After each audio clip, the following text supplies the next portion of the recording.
Welcome to the world. A world named Gaia. I am the narrator, the one who will tell you everything you need to know about the Dark Man's War, how it affected the world, and two of the heroes that helped end the war. We start off with our heroes. They originate from the Frost Kingdom. Their names are Prince Dirk and Princess Dia. They are the rulers of the Frost Kingdom, but they are not married. No, they are siblings. And their father, their king, went missing a long time ago on a journey into unknown and unfamiliar lands. They are both 17 and very young to be ruling. The Frost Kingdom is an ancient kingdom covered in ice and snow, boasting a massive defensive wall made of pure ice protecting its capital city from invasion. Almost all of the Frost Kingdom is covered in snow, hence its name. Now, let's begin our journey with the young rulers. Prince Dirk and his sister were on a small warship in the Frost Kingdom's infamous treacherous sea. For much of their lives, they had been living boring lives without either of their parents. But as soon as they were 16 and old enough to rule, they went off on political trips around the world. Just recently, they had returned from a short trip to some islands near the Dark Empire, establishing friendships with the nearby islands. Both of them were concerned about the state of the world. Dia was the most responsible sibling, while her brother was a little more moody and tricky to get along with. As Dia's brown hair flew in the wind, Dirk discussed with her the trouble brewing on the horizon. Dirk had silver hair. The Dark and Dragon empires had recently started having bad relationships, and it could lead to war. But then again, the Dark and the Dragon empires had had a history of fighting cold wars and fighting outright wars, and they hated each other. The Dark and the Dragon empires could start a war, and it would stir up lots of trouble, Dia said. It is really no concern of ours. They are foreign powers, and unless they threaten us, they have no significance to us, Dirk said bluntly. Everything is significant to us. As global leaders, it is our job to prevent wars and try and keep the peace, Dia said.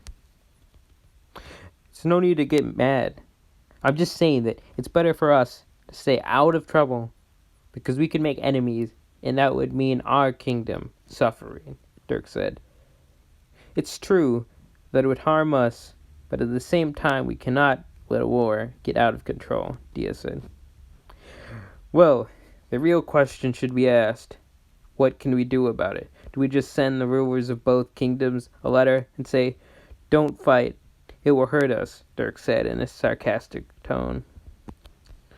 No, but we could call for a global summit between leaders and try to work things out, Dia said, wishing the world would just work together and not fight. Well, we could, but we have no idea if anyone would even come, and we'd have to meet somewhere where all the nations could send a leader to, so like one of the small island nations. Once we get home, I'll tell Secretary Praville to get it organized, Dia said. The two were silent the rest of the way back to the Frost Kingdom. As their ships avoided icebergs and storms, somewhere far away, a war council met. The Dark Emperor met with his military advisors. Sir, we are gathering significant military strength. We have manufactured an elite fleet of ships, and they sit in King's Harbor at this moment.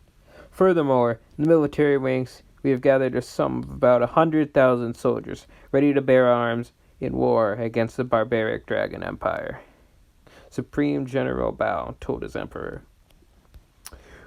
Who do you consider threats to our plans? Emperor Shiva asked his generals. I believe that other than the Dragon Empire, the Frost Kingdom, and the mainland empire, pose a major threat, and we must dispatch of them after we win against the Dragon Empire, Supreme General Gregor replied. The Frost Kingdom controls a powerful fleet in the Sea of Division to the far north, and the Sea of Treachery on the coast of their capital, Gregor explained. With the mainland empire not having a strong navy, we hope to easily secure their coastlines. However, we have sources saying that they might have considerable manpower, Val said. Let me think for a moment, Shiva said. What are your orders, sir? High General Archer asked.